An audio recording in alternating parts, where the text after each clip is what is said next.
hello, hello. Hello, good morning everyone, good afternoon, and good evening Philippines.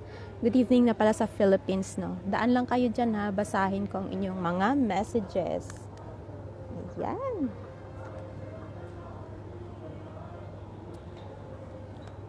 Diba?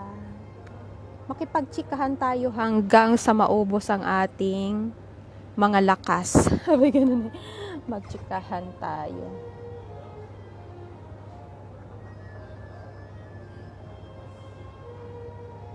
Siyempre,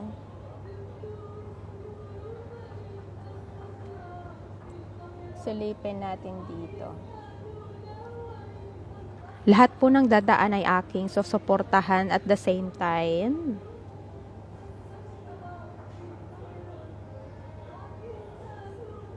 Huwag lang tayong makopyrights, no? Kasi yung aking music